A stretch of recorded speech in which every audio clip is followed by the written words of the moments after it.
Hey, what's going on, guys? I gotta be honest, I got lucky.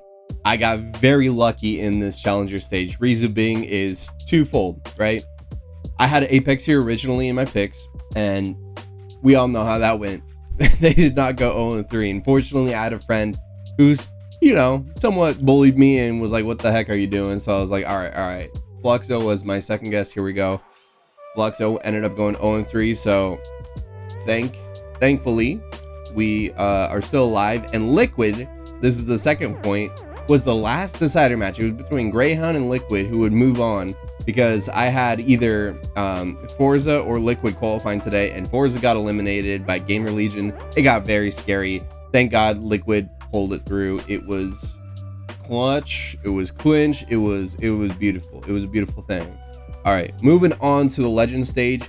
Now, I've already done a little bit of investigating and homework, and I've decided this is how I'm going to do it. So I feel like last time I put my 3-0 as someone who very well could go 3-0, and I feel like I was being a little bit risky. So this time around, I think I'm being a little bit more mysterious and being safe on the bottom row. But I got to be honest, if you don't have this 5 on the bottom, you're trolling. You're straight up trolling. Navi, Heroic, Vitality, G2, and FaZe. If you don't have that on your bottom row, you're just trolling. I don't know what to think about you.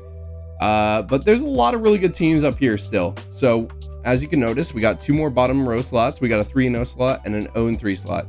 This one is, gotta be honest, a little easier. I'm gonna put B&E in here. Reason being is, of all the teams that are up here, all these teams seem to have a really good structure, really good ideas, and good like a deep playbook.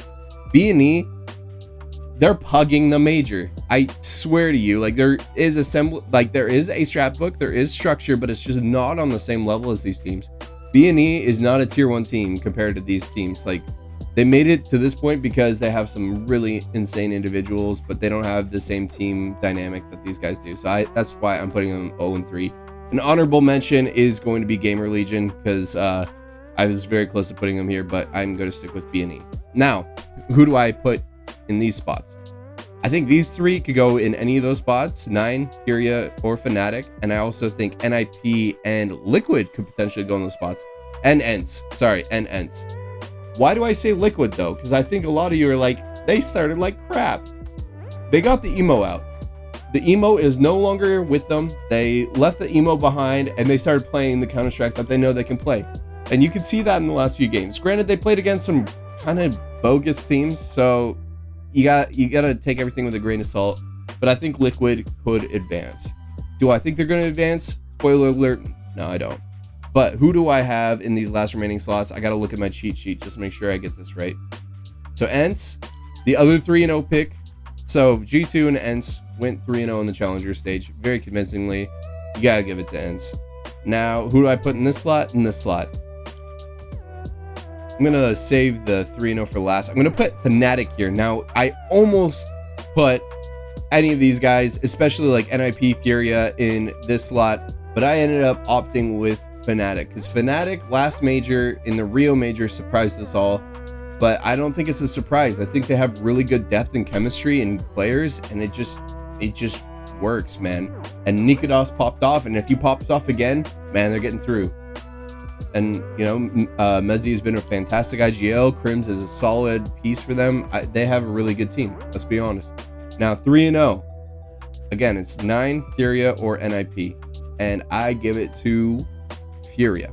Reason being is Furia is one team that has historically knocked professional teams off their rhythm and just done things that were unorthodox and different enough that they are someone where it's going to take some teams to adjust if they've done their homework, if they've done what they've done in the past to throw teams off. I think Furia can go 3-0. Do I think that they'll win the entire thing? No, I think teams can adjust like between the Legends and the Championship stage. But Furia are scary, they're dangerous, and they always have something up their sleeve. And I don't know if you can say the same thing about NIP. I think NIP played too clean and too straightforward. Same with Liquid. Same with 9 to a certain degree. So that's why I put Furia. These are my picks.